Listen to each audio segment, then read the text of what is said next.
KSP की हम बात कर रहे थे, जिसके अंदर we did a lot of questions on KSP as well. ये एक और बहुत ही माइनर सा छोटा सा टॉपिक है, इसके ऊपर भी पास पेपर में कोई खास बड़े क्वेश्चंस नहीं आते, and that's partition coefficient. Paper 5 के अंदर कुछ क्वेश्चंस आए हुए। नाउ पार्टीशन कोएफिशिएंट इज, उसका कॉन्सेप्ट मैं समझा देता हूँ कि व्हाट्स पार्टीशन कोएफिशिएंट के। there's going to be there are going to be two immiscible liquids. So for example, there is a layer of water, and on top of that layer there's another layer of oil.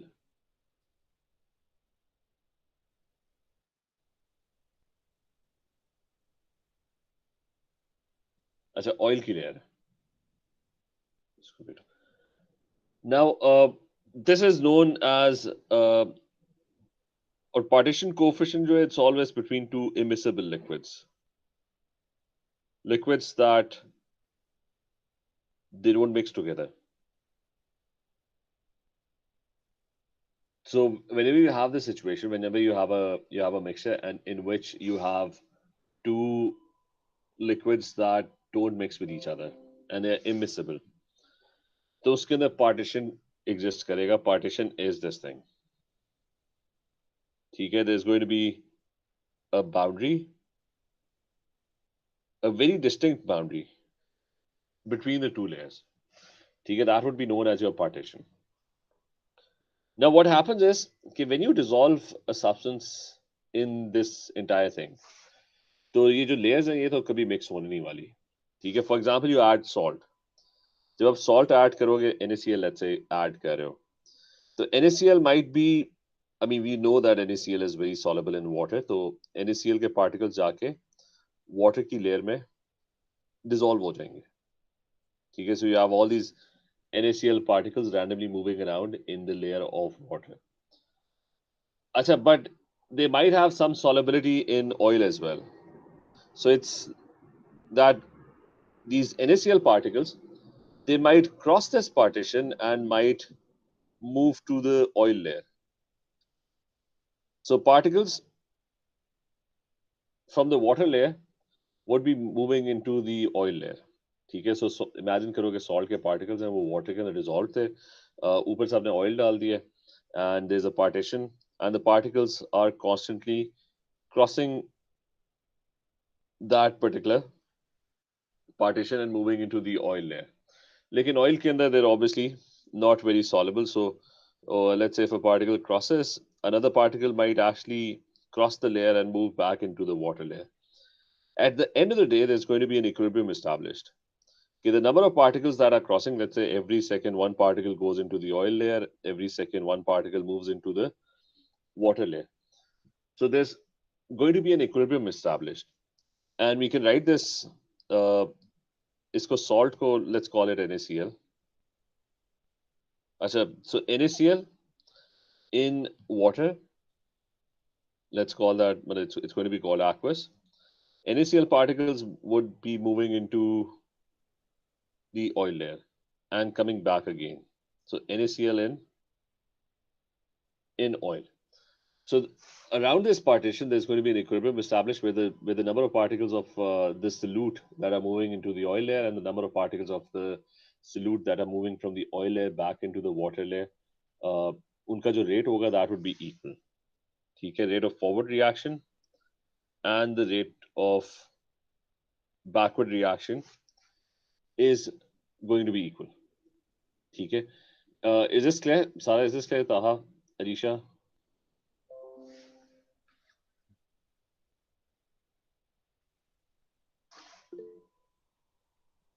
Yes, sir. Sir ये depend किस पे करता है नहीं, क्या चीज? कि sir कितने पार्टिकल्स अपर लेयर में मूव करने और कितने नीचे? वो तो हर सब्सटेंस की अपनी सॉलिबिलिटी है ना, कि मतलब कुछ सब्सटेंस है वो ऑयल के अंदर ज्यादा सॉलिबल होंगे, मतलब उस पर डिपेंड करता है ना इंटरमोलिकुलर फोर्सेस में। अगर सॉलिबिलिटी का कॉन्सेप्ट पता है, सॉलिबिलिटी का कॉन्सेप्ट क्या होता है कि पोलर मॉलिक्यूल्स जो होते हैं वो पोलर में डिसॉल्व होते हैं। मतलब जैसा HCl पानी में क्यों डिसॉल्व होता है? क्योंकि वो HCl का मॉलिक्यूल जो है वो हाईली पोलर है, ठीक है, वाटर का मॉलिक्यूल जो है वो भी हाईली पोलर है, ठीक है, वो हाइड्रोजन बॉन्डिंग करता है, ठीक है, तो उसके ऊपर ऑक्सीजन के ऊपर नेगेटिव चार्ज होता है, तो ये मॉलिक्यूल्स एक दूसरे को अट्रैक्ट करते हैं, ठीक है। तो सॉलिबिलिटी का रूल ये होता है कि सेम टाइप के पार्टिकल्स जो होते हैं ना, जिनकी सेम इंटरमॉलिक्यूलर फोर्सेस होती हैं, वो एक दूसरे को अट्रैक्ट करते हैं और वो आपस में मिक्स हो जाते हैं, ठीक है। अब वो इंटरमॉलिक्यूलर फोर्सेस का अगर पूरा चैप्टर पता है, उसके अंदर डिफरेंट इंटरमॉलिक्यूलर फोर्सेस होती हैं, कुछ वीक होती हैं, कुछ स्ट्रांग होती हैं। तो कब सब्सटेंस सॉल्युबल नहीं होता कि अगर HCl को, लेट्स से, वाटर के साथ तो HCl डिसॉल्व हो जाता है क्योंकि वाटर HCl को अट्रैक्ट करता है, लेकिन at the same time HCl को, जो कि एक हाईली पोलर मॉलिक्यूल है, उसको आप लेट्स से टेट्राक्लोरोमीथेन एक लिक्विड होता है, उसके अंदर डिसॉल्व करो, तो व्हाट हैपेंस इज कि टेट्राक्लोरोमीथेन इसमें डायपोल्स कैंसिल आउट हो जाते हैं, ठीक है, all the dipoles they get cancel out, तो ये ओवरऑल नॉन पोलर मॉलिक्यूल होता है, इसके अंदर weak van der Waals forces हैं, तो इसके अंदर कोई पार्शियल पॉजिटिव पार्शियल नेगेटिव, कोई इतने strong partial positive partial negative नहीं है। टेम्परी डायपोल्स होंगे लेकिन बहुत वीक होंगे, क्योंकि डायपोल्स, क्लोरीन इलेक्ट्रोनेगेटिव है, वो इधर इलेक्ट्रॉन खींच रहा होगा, इधर खींच रहा होगा, इधर खींच रहा होगा, ये इधर खींच रहा होगा, एंड रिजल्ट होगा कि वो सारे के सारे इलेक्ट्रॉन्स वहीं के वहीं रहेंगे, क्योंकि वो फोर्सेस ऑफ अट्रैक्शन जो है दे गोना गेट कैंसल्ड आउट। अच्छा खैर, वो जल्दी से इसको क्विकली एक्सप्लेन कर दूं कि लेट्स से HCl का एक और मॉलिक्यूल है और एक और, अब ये डिफरेंट टाइप के पार्टिकल्स हैं, ये आपस में मिक्स नहीं होंगे क्योंकि ये एक दूसरे को अट्रैक्ट नहीं करेंगे, क्योंकि क्योंकि टेट्राक्लोरोमीथेन जो है वो ये वाला जो मॉलिक्यूल है, इसके अंदर कोई partial positive partial negative charges नहीं है। एंड रिजल्ट होगा कि HCl के मॉलिक्यूल्स, मतलब Cl के जो मॉलिक्यूल्स होंगे ना, वो दूसरे H को, मतलब Cl जो होगा पार्शियल नेगेटिव, वो दूसरे H को अट्रैक्ट करेगा HCl में, एंड वो सारे HCl के मॉलिक्यूल्स आपस में आके जुड़ना शुरू हो जाएंगे, ठीक है, वो सारे इकट्ठे होने लग जाएंगे, तो उसका एंड रिजल्ट होगा that HCl is not going to dissolve in tetrachloromethane. Tetrachloromethane के मॉलिक्यूल सारे एक साइड पे, they will get pushed to one side, क्योंकि सारे HCl के मॉलिक्यूल एक दूसरे को अट्रैक्ट कर रहे होते हैं। तो to sum it up, solubility जो है वो इंटरमॉलिक्यूलर फोर्सेस पे डिपेंड करती है कि अगर अगर एक मॉलिक्यूल हाइड्रोजन बॉन्डिंग कर रहा है और दूसरा मॉलिक्यूल भी हाइड्रोजन बॉन्डिंग कर रहा है, तो वो एक दूसरे में डिसॉल्व होंगे क्योंकि वो एक दूसरे को अट्रैक्ट करेंगे। इस तरह के मॉलिक्यूल्स जिनके अंदर इंटरमॉलिक्यूलर फोर्सेस डिफरेंट टाइप की होती हैं, ठीक है, दे डोंट गेट डिसॉल्व, क्योंकि ये दो मॉलिक्यूल्स एक दूसरे को बड़ा स्ट्रांगली अट्रैक्ट कर रहे हैं, ये अट्रैक्ट ही नहीं कर रहा, तो ये सारे आपस में जुड़ जाएंगे, ठीक है, they'll attract each other, they'll form a separate layer, ये बात बाकी molecules they're not going to attract, ठीक है। तो सॉलिबिलिटी डिपेंड करती है। अब NaCl की अगर बात कर रहे हो तो NaCl इन्हीं रीजंस की वजह से प्रॉब्ली वाटर के अंदर ज्यादा सॉलेबल है, ऑयल के अंदर कम सॉलेबल है। मुझे क्लियर है कॉन्सेप्ट आइडिया? बाकी कासिम किसने पूछा था? कासिम आपने पूछा था? जी सर, क्लियर है। अच्छा, सो इसको हटा देते हैं एक सेकंड।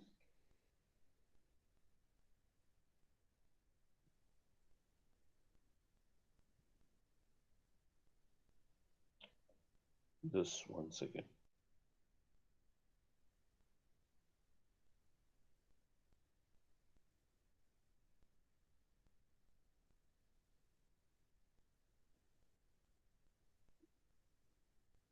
अच्छा, so coming back to the idea कि you're going to have immiscible layers जैसे ऑयल और वाटर, उसके अंदर बीच में आप सलूट डालोगे, ठीक है, और वो सलूट की मर्जी है, मतलब वो आपको कोई गेस करने को नहीं कहेगा,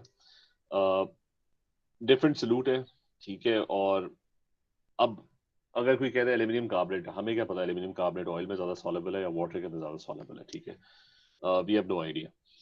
खैर, द पॉइंट इज कि वो गिवन ही होगा। सो NaCl की एग्जांपल, NaCl का हमें थोड़ा बहुत पता है कि NaCl प्रॉब्ली वाटर के अंदर बहुत इजीली डिसॉल्व कर जाता है। सो NaCl के पार्टिकल्स वाटर के अंदर ज्यादा इजीली मिक्स होंगे तो वाटर के अंदर ज्यादा होंगे, ऑयल के अंदर इतने सॉलेबल नहीं होंगे तो ऑयल के अंदर कम होंगे। But the end result is, जो भी होगा, there is going to be an equilibrium around this partition, the number of particles crossing into the oil layer and the number of particles of the salt crossing back into the water layer, उनका rate equal हो जाएगा। rate of forward reaction becomes equal to the rate of backward reaction. And when that happens, so across the partition, there's going to be this equilibrium. और equilibrium होगा तो equilibrium constant भी होगा. Equilibrium constant क्या होता है? इसके equilibrium constant को आप KPC कहते हो, K partition coefficient. वो क्या होता है? Products की concentration divided by reactants की concentration. तो product इस केस में क्या है? It's NaCl. NaCl की concentration in oil. Divide that by the NaCl concentration in water, यानी aqueous NaCl.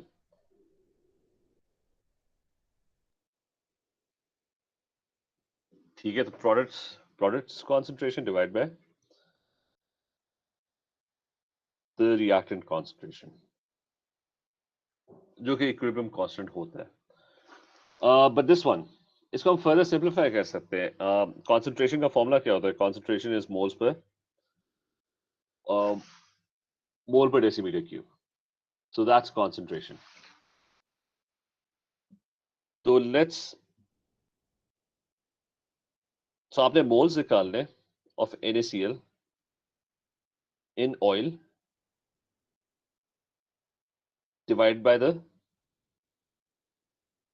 volume. ठीक है, that is what concentration is. और नीचे आपने निकालना है moles. अच्छा, ये volume of oil होगा.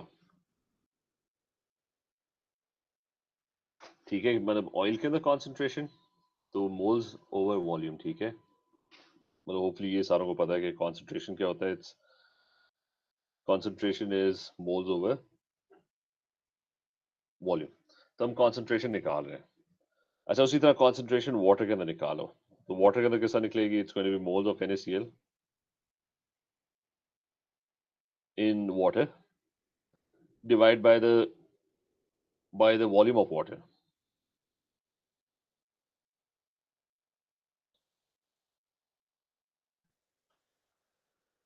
तो अभी तक ये हम बस एक फॉर्मूला डिराइव करें.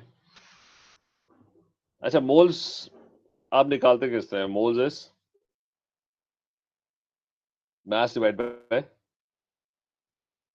by the MR. तो अगर moles of NaCl निकालने हैं तो I'm going to find the mass of NaCl.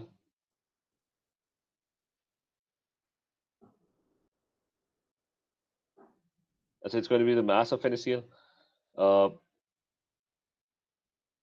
Mass divided by, बल्कि इसको शॉर्ट कर लेते हैं. It would be mass of NaCl divided by the MR of NaCl. ये कुछ जल्दी से कर लें. और the whole thing would be divided by the, ये moles हो गए, और divided by the volume of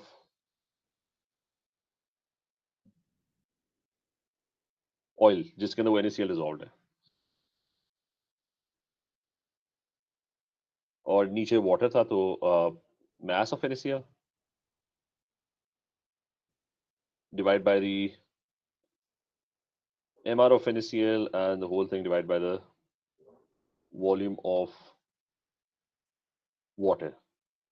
तो नीचे हम concentration निकाल रहे हैं वाटर के अंदर, ऊपर हम concentration निकाल रहे हैं ऑयल के अंदर. और ये mass of NaCl in oil, ये भी mass of NaCl in water. अच्छा, anyways, इसके अंदर एक चीज है which gets cancelled out and that is the MR of NaCl. क्योंकि MR of NaCl ऊपर भी और नीचे भी MR of NaCl तो exactly same रहेगी. So the end result is कि जब आप KPC निकाल रहे होते हो तो you don't need concentration. ठीक है, क्योंकि MR वाली टर्म कैंसिल आउट हो जाएगी. बस mass of the solute NaCl divided by the volume of oil. तो mass क्या होती है? ग्राम. वॉल्यूम किस में होता है? cm cube. ठीक है, ये आप निकालोगे ऑयल के अंदर and the whole thing divided by the mass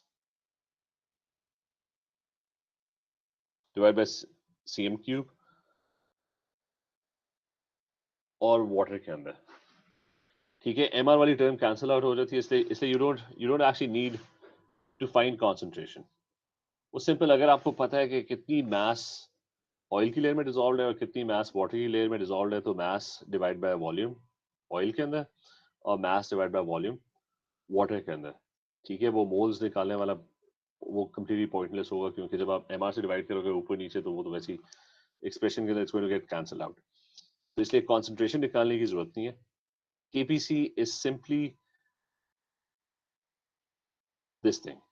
और ग्राम पर सीम क्यूब मैंने सॉलिबिलिटी बताया था। तो KPC की अगर कोई आपसे वो पूछेगा, डेफिनेशन पूछेगा कि व्हाट इज KPC, तो इट्स द ग्राम पर सीम क्यूब सॉलिबिलिटी होती है। ठीक है, सो KPC is the ratio of the solubility. ठीक है, and they can ask you this, ठीक है, कि KPC डिफाइन करो। So it's the ratio of the solubility of A solute in two different immiscible liquids.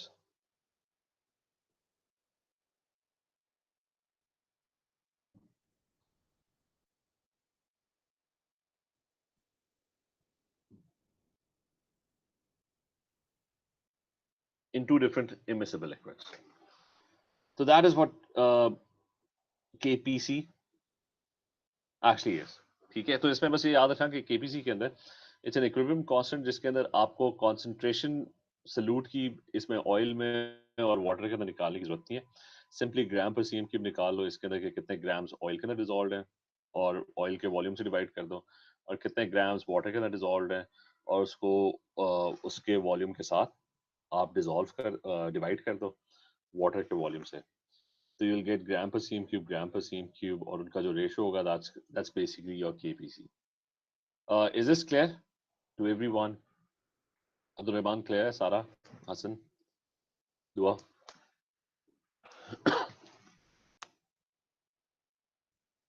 Yes or no? Is this clear?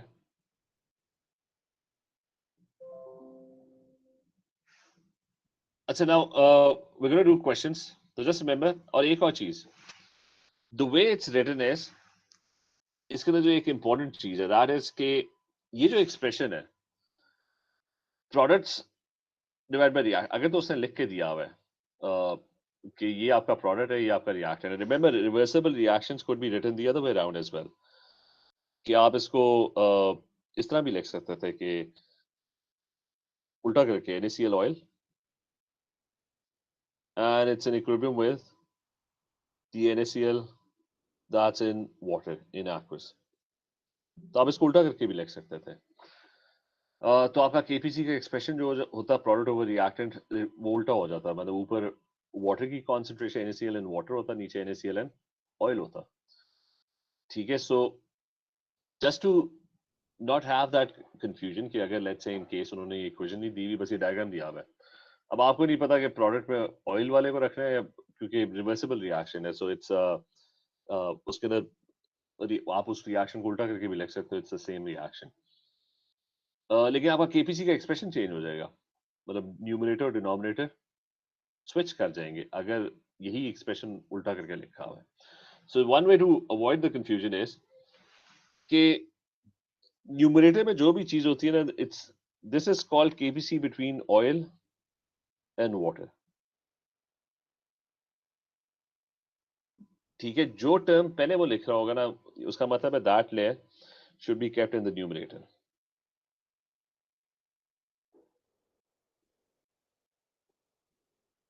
और जो term वो बाद में लिख रहा होगा दैट टर्म, मतलब उसकी जो सॉलिबिलिटी होगी, जो भी सल्यूट होगा, that should be kept in the denominator. Just in case कि अगर उसने इक्वेशन नहीं दी हुई, उसने बस आपको ना दो लेयर्स बना के दे दी हैं, ठीक है, तो आपको नहीं पता होगा कि ऑयल वाली लेयर को ऊपर रखना है, उसकी सॉलिबिलिटी को ऊपर रखना है, और वाटर की सॉलिबिलिटी को नीचे रखना है, या क्या करना है।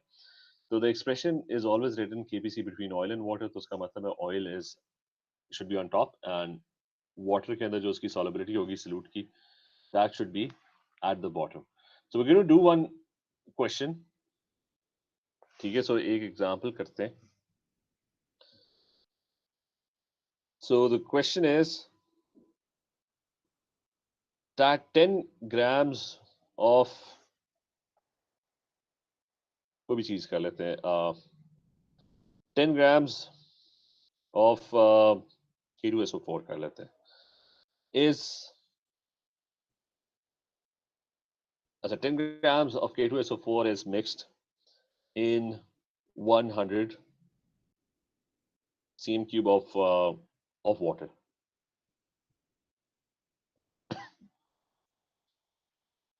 अच्छा now 30 cm cube of oil is added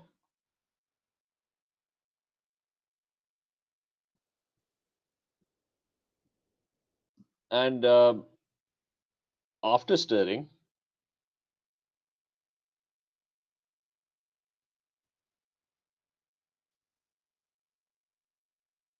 it was found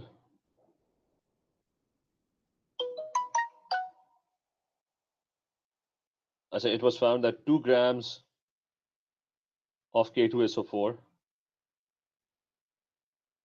is present in the oil layer.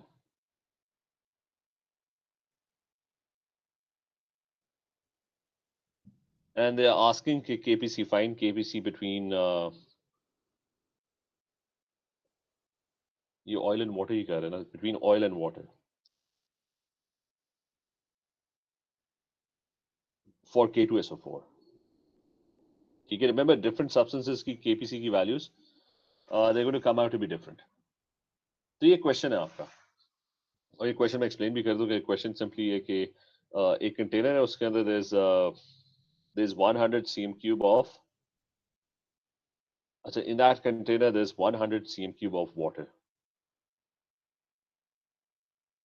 ठीक है, ये वाटर की लेयर है और उससे क्या है स्टार्ट के अंदर कि इसके अंदर 10 grams आपने 10 grams सॉल्यूट डिसॉल्व किए हुए और फिर वो कह रहा है कि ऊपर से ना 30 cm cube ऑयल बीच में ऐड कर रहा है. So on top of this there's 30 cm cube of oil that is added. The 30 cm cube oil add किया and then after stirring it was found कि ऑयल की लेयर में ना 2 grams K2SO4 चले गए. अब वो 2 grams कहाँ से आए हैं? ये नीचे वाले जो 10 ग्राम डिसॉल्व थे पार्टिकल्स यहाँ पे K2SO4 के उन्होंने ही पार्टीशन क्रॉस करके they travel to the other side. तो अगर 2 ग्राम्स इधर चले गए ठीक है उन्होंने पार्टीशन क्रॉस किया and they crossed into the oil layer. So if 2 grams just one second the board is hanging. So if if 2 grams go into the oil layer then that means कि पीछे कितने रह गए. इसका मतलब पीछे पहले तो शुरू में 10 डाले हुए थे लेकिन अब सिर्फ रह गए 8 ग्राम्स. ठीक है, you're left with 8 grams और आपको कहा है कि केपीसी निकालो किसके बीच में ऑयल एंड वाटर के बीच में. यानी इसका मतलब है जो एक्सप्रेशन होगा ना ऑयल को आपने उसमें रखना है न्यूमरेटर के ऊपर. तो ऑयल ग्राम्स पर सीएम क्यूब कितने ग्राम्स है इट्स 2 ग्राम्स और ऑयल का वॉल्यूम कितना है it's 30 cm cube. So it's going to be 2 grams divided by 30 cm cube.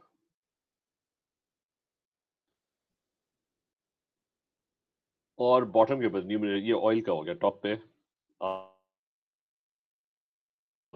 Oil का लिख दिया सॉलिबिलिटी. अच्छा डिनोमिनेटर पे आ जाओ. डिनोमिनेटर में it's how many grams it's 8 grams in 100 cm cube. So this is what we're going to write down. Okay, it's going to be 8 grams in 100 cm cube and this is going to be your ये आपका water का आ गया. ठीक है, और इसको simply solve करना you'll get a value of KPC. So if you try and solve this on your calculator it's going to give you 2 divided by 30. Brackets का use करना calculator के अंदर you can always get these type of questions wrong. 8 divided by 100 and the value I'm getting is 0.83. And 0.83 उसका unit कोई नहीं होता, ठीक है, रिमेंबर ऑलवेज ये केपी नहीं है, केपीसी है, ठीक है, ये हम उधर ऐड भी कर लेते हैं कि KPC has no units always, क्योंकि वो सारे यूनिट्स कैंसिल आउट हो जाएंगे, numerator denominator they gonna get cancel out. So I am getting point, एक और 3 भी, ये 3 सिग्निफिकेंट फिगर कर लेते हैं. सो आई एम गेटिंग 0.833. अच्छा, केपीसी की value, what does that actually signify, what does that indicate? It indicates के अगर तो वैल्यू केपीसी की, if KPC is greater than 1, उसका मतलब है जो सोल्यूट है ना, that's more soluble in oil.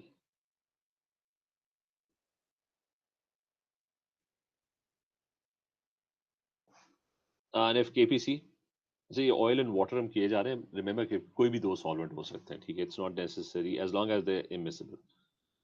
और केपीसी लेस देन 1 होगा तो उसका मतलब है the substance is more soluble इन,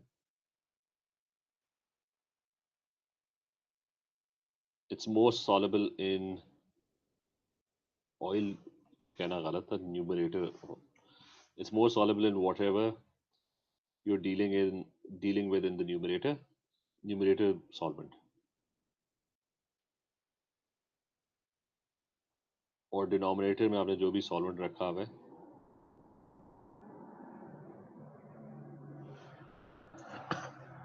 अच्छा, so is this question clear? Qasim clear है? मुस्तफा, अरीबा क्लियर है?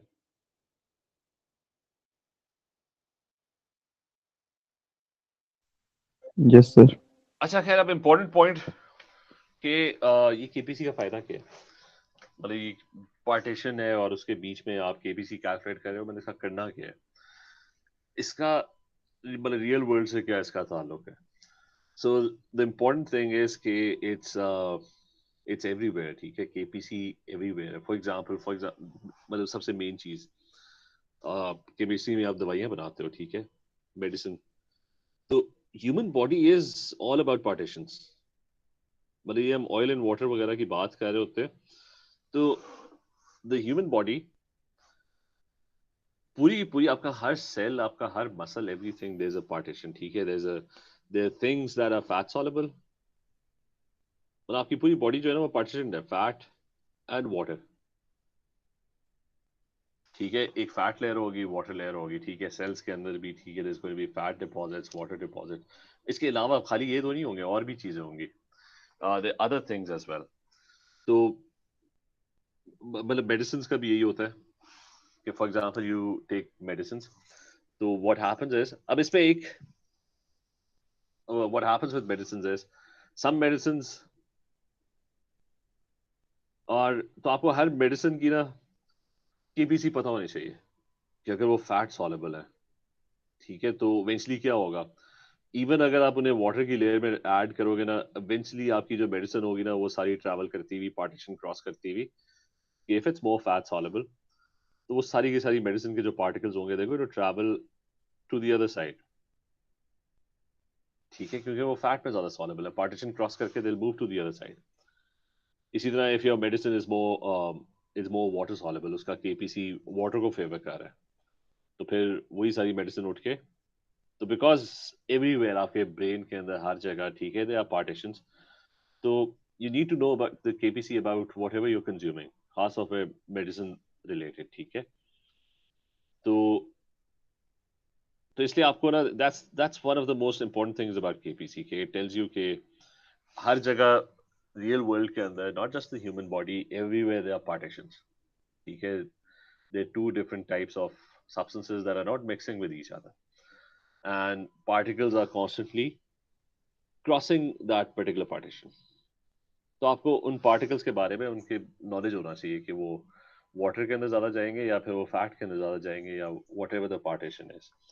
अब यहाँ पे ना इवन आपकी जो डिजीजेस होती हैं, ज्यादातर डिजीजेस यहीं से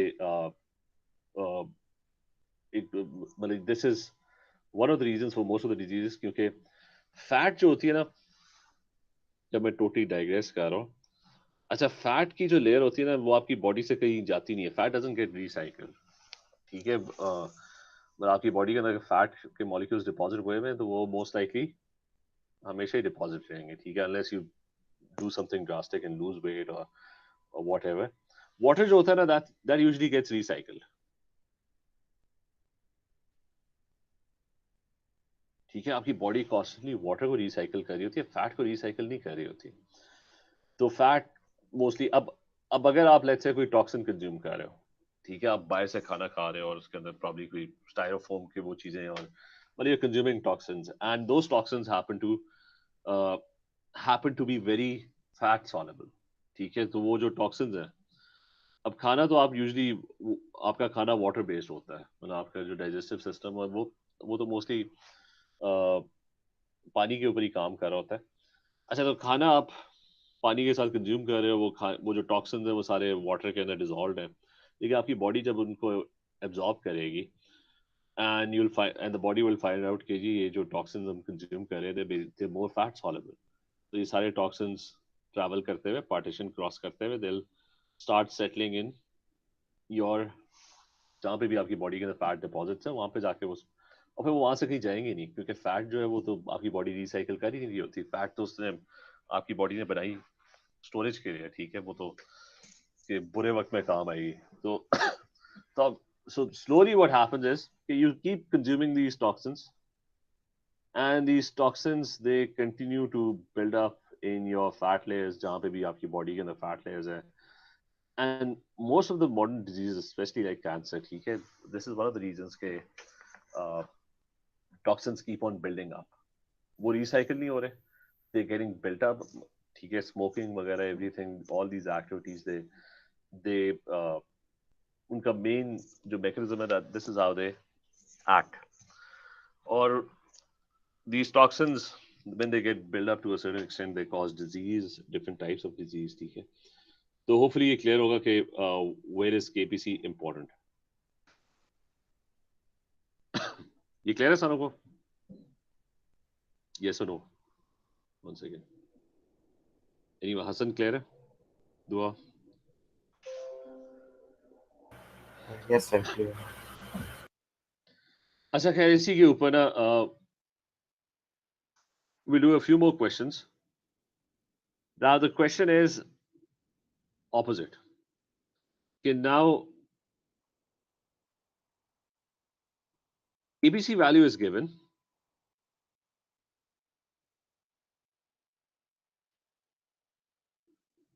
So your KPC value is provided, is given, and you're being asked find solubility.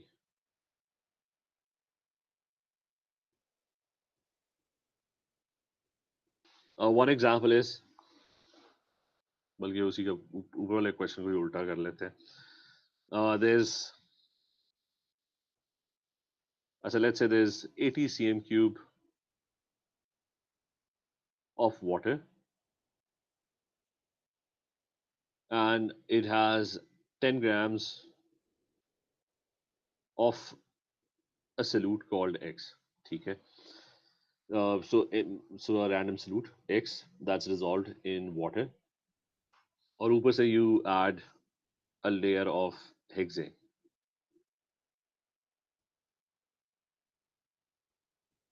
और हेक्सेन कितना ऐड किया आपने? ऐड किया 20 cm cube, and they've given you they've told us that the KPC between hexane and water, उसकी value उन्होंने दी हुई है। That KPC value is let's say 1.5, और उससे क्या है कि how much, the question is कि how much of the solute moves into the hexane layer, बल्कि ये वाला क्वेश्चन छोड़ देते हैं। how much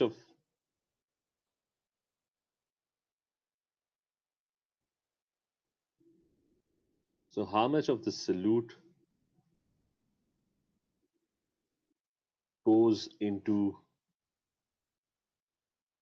hexane? अब हमें पता है कि अगर 10 ग्राम इसमें डिजॉल्व है, ठीक है, लेट्स से यहाँ पे सॉल्यूट डिसॉल्व्ड है, तो वी नो कि ऊपर से जब हेक्सेन की लेयर, इमिसिबल लेयर आप बीच में ऐड करोगे, तो these solute particles would slowly start crossing the partition and they would start moving into the hexane layer. अब हमें नहीं पता कि कितने मूव करेंगे, ये हमें नहीं पता, लेकिन उसे केपीसी की वैल्यू दी हुई है, तो I am going to assume कि जी x ग्राम्स जो है वो मूव कर गए उधर, तो पीछे कितने रह गए, पीछे रह गए 10 minus x.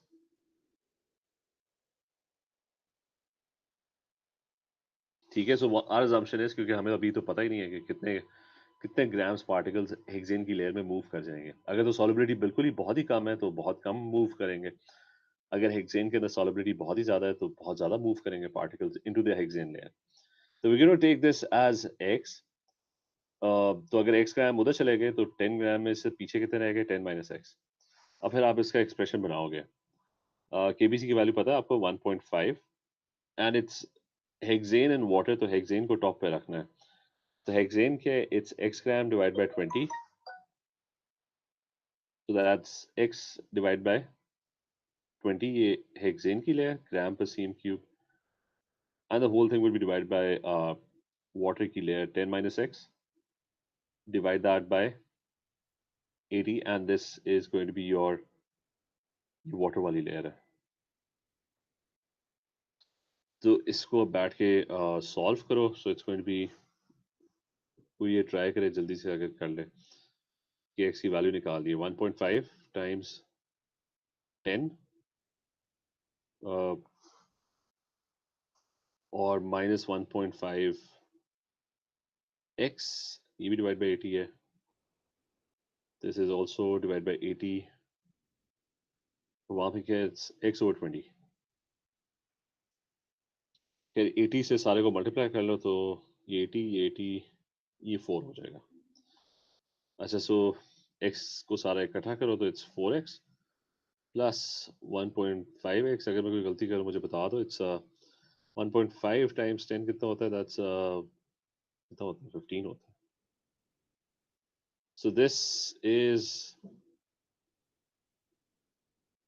5.5x, this is 15, x would be 15 divided by 5.5. Okay, so on my calculator, it's going to come out to be 15 divided by 5.5, and this comes out to be 2.72 grams. ठीक है, इसका मतलब है कि वापस इस पे आ जाते हैं, इसका मतलब है कि यहाँ पे x कितना सल्यूट इधर आ गया हेक्सेन की लेयर में, इट्स 2.72 ग्राम्स, और पीछे कितना रह गया 10 माइनस एक्स, तो ये 7.27 ग्राम्स वो पीछे रह गया। So this is how you're going to solve a KPC question इसके अंदर opposite दिया हुआ है, ठीक है, is this clear?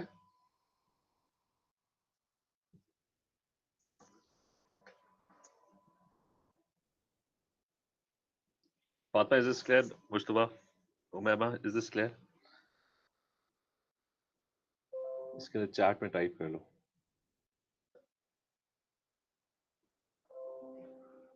अच्छा, मेनली दो टाइप्स के क्वेश्चंस हैं, ठीक है, वन इज कि एक ये पहला वाला कि जिसके अंदर उसने उसकी ग्राम कितने दोनों लेयर्स में वो दिया हुआ है, and you have to ask, you have to find KPC, and the other one is कि KPC given होगा and you'll be asked to find the solubility in the two different layers।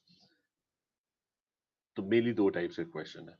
अब इससे related ना, now there's another thing which is कि अच्छा एक और ना बड़ी इम्पोर्टेंट जो ये इसकी केपीसी की एप्लीकेशन है वो पोल्यूटेंट्स रिमूव करने में है, कि मैं भूल गया, तो पोल्यूटेंट्स रिमूव करने, for example there's a lake and that particular water body,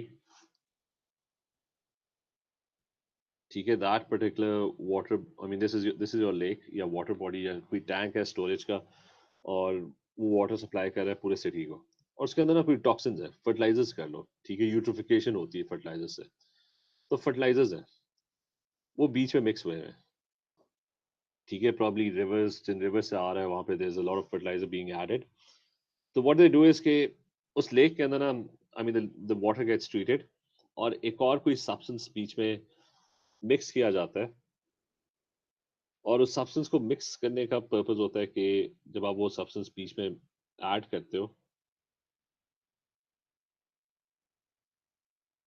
तो ये जो भी लेट्स से फर्टिलाइजर्स के पार्टिकल्स हैं वो प्रॉब्ली ज़्यादा सॉलेबल है उस लेयर के अंदर, तो they would start moving into that particular layer, और पानी से ना ये टॉक्सिन्स जो भी अनवांटेड पार्टिकल्स है ना दे गेट रिमूव्ड, और फिर आप वो इमिसिबल लेयर है that layer gets it gets easily removed. Immiscible liquids को तो आप इजीली सेपरेट कर सकते हो, मतलब नीचे से आप पानी निकाल लो, मतलब let's तो वो ऊपर वाली लेयर, ये लेट्स से नीचे पाइप्स लगे हुए हैं और वो जा रहे हैं सिटी को वाटर सप्लाई देने.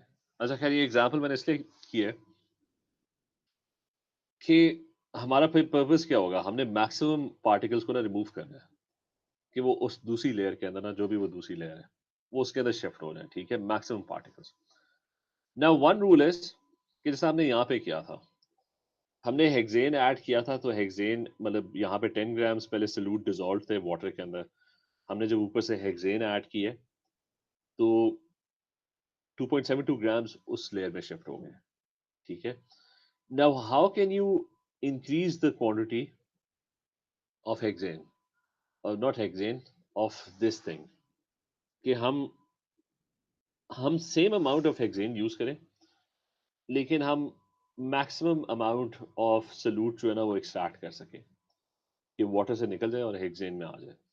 Now the way to do that is instead of using one chunk of 20 cm cube hexane, okay, instead of removing, so the rule is to remove more solute particles, use two separate portions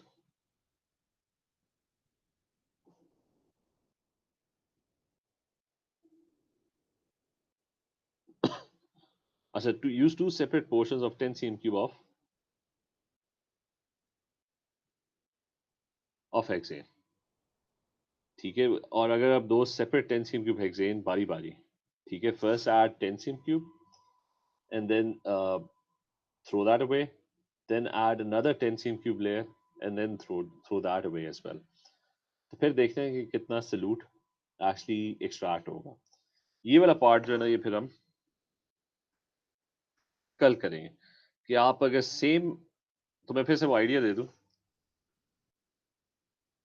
कि instead of using one large मतलब one one 20 cm cube hexane, इस hexane को ना आप smaller volumes के अंदर divide कर दो, 5 cm cube, 10 cm cube, add 20 cm cube ही करना है, लेकिन आप उसको डिवाइड करोगे, 10 cm क्यूब पहले ऐड करोगे और देखो ये कितना सल्यूट उसके अंदर जाता है, फिर उसको फेंकोगे, फिर एक और 10 cm क्यूब ऐड करोगे. जब आप स्मॉलर पोर्शंस यूज करोगे ना यू विल फाइंड आउट के the amount of X that you are able to extract is greater if you use smaller portions, ठीक है. तो उसका पूरी हम कैलकुलेशन के साथ क्वेश्चन, सेम क्वेश्चन को हम कंटिन्यू करेंगे in the next class then, ठीक है. ये क्लियर है यहाँ तक? तहा मूसा क्या वैल्यू केपीसी ग्रेटर वन. अच्छा नहीं दुआ वो भी देखो ना, हेक्सेन का वॉल्यूम भी तो 20 cm क्यूब है, तो आप मतलब ये 80 cm क्यूब वाटर है, तो मतलब उसकी क्वांटिटी ज्यादा है, तो इसलिए सल्यूट, मतलब आपका पॉइंट ठीक है लेकिन वो वॉल्यूम पे भी तो डिपेंड करता है, उसका वॉल्यूम ही आपने कम लिया है तो सल्यूट ऑटोमेटिकली कम होगा, ठीक है. दुआ is this clear?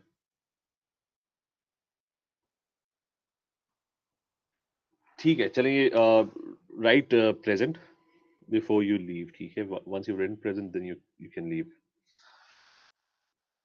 Okay then take care, अल्लाह हाफिज. प्रेजेंट सारे लिख दो प्लीज.